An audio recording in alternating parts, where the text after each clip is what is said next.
പശ്ചിമേഷ്യയിലെ യുദ്ധഭീതിക്ക് താൽക്കാലിക ശമനമായെങ്കിലും ആഗോള സമ്പദ് വ്യവസ്ഥയുടെ ജീവനാഡിയായ ഹോർമുസ് കടലിടുക്കിനെ ചൊല്ലിയുള്ള പുതിയ തർക്കങ്ങൾ ലോകത്തെ മറ്റൊരു പ്രതിസന്ധിയിലേക്ക് നയിക്കുന്നു. ഇറാൻ US വെടിനിർത്തൽ ധാരണയ്ക്ക് പിന്നാലെ ഹോർമുസ് കടലിടുക്കിൽ കപ്പലുകൾക്ക് വൻതുക ടോൾ ഏർപ്പെടുത്താനുള്ള നീക്കം ഔദ്യോഗികമായി ആരംഭിച്ചു കഴിഞ്ഞു. ഇതിനെ പിന്തുണച്ചും നിയന്ത്രണത്തിൽ പങ്കു ചോദിച്ചും US പ്രസിഡന്റ് ഡൊണാൾഡ് ട്രംപ് രംഗത്തെത്തിയത് അന്താരാഷ്ട്ര തലത്തിൽ വലിയ ചർച്ചകൾക്ക് വഴിയൊരുക്കിയിരിക്കുകയാണ്. റോയിട്ടേഴ്സ് പുറത്തുവിട്ട റിപ്പോർട്ടുകൾ പ്രകാരം ഹോർമുസ് കടലിടുക്ക് വഴി കടന്നുപോകുന്ന ഓരോ കപ്പലും $2 ബില്യൺ അതായത് ഇന്ത്യൻ രൂപ ഏകദേശം 16 കോടിയിലധികം ഫീസായി നൽകേണ്ടി വരും. ഇറാൻ പാർലമെന്റ് കഴിഞ്ഞ ദിവസമാണ് ഇത് സംബന്ധിച്ച കരട് ബില്ലിന് അംഗീകാരം നൽകിയത്.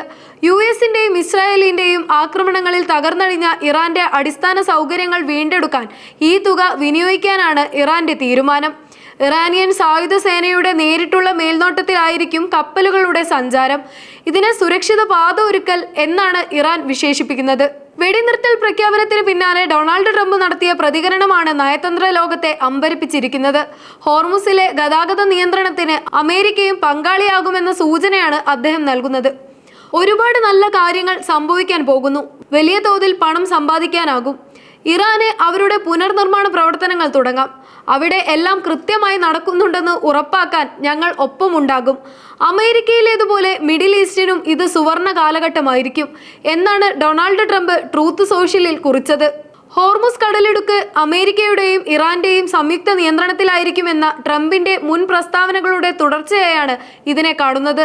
എണ്ണക്കപ്പലുകളുടെ സുരക്ഷ ഉറപ്പാക്കുന്നതിലൂടെ ലഭിക്കുന്ന സേവന ഫീസിൽ US-നും ഒരു വിഹിതം ലക്ഷ്യമിടുന്നുണ്ടോ എന്ന സംശയം ഇതിനോടകം ഉയർന്നു കഴിഞ്ഞു. ഹോർമുസ് കടലിടുക്ക് അമേരിക്ക ഇറാൻ സംയുക്ത നിയന്ത്രണത്തിൽ വരുമെന്ന് ട്രംപ് നേരത്തെ പറഞ്ഞിരുന്നു. അതിന്റെ തുടർച്ചയായാണ് പുതിയ പ്രസ്താവന. എന്നാൽ ഹോർമുസിൽ US-ന്റെ നിയന്ത്രണങ്ങൾക്ക് ഇറാൻ അംഗീകാരം നൽകിയിട്ടുണ്ടോ എന്ന് വ്യക്തമല്ല.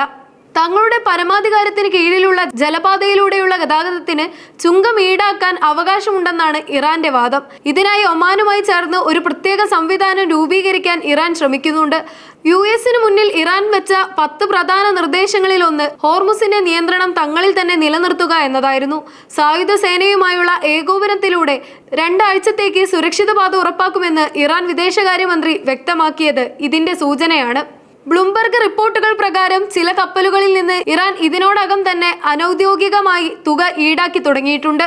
ലോകത്തെ മൊത്തം എണ്ണ ഉപഭോഗത്തിന്റെ 20% കടന്നുപോകുന്ന പാതയാണ് ഹോർമുസ് കടലിടുക്ക്. ഇവിടെ ഏർപ്പെടുത്തുന്ന വൻതുക ടോൾ അന്താരാഷ്ട്ര വിപണിയിൽ എണ്ണവില കുതിച്ചുയരാൻ കാരണമായേക്കാം. $2 ബില്യൺ എന്നത് സാധാരണ കപ്പൽ കമ്പനികൾക്ക് താങ്ങാവുന്നതിലും അപ്പുറമാണ്. ഇത് സാധനങ്ങളുടെ വിലക്കയറ്റത്തിന് കാരണമാകും.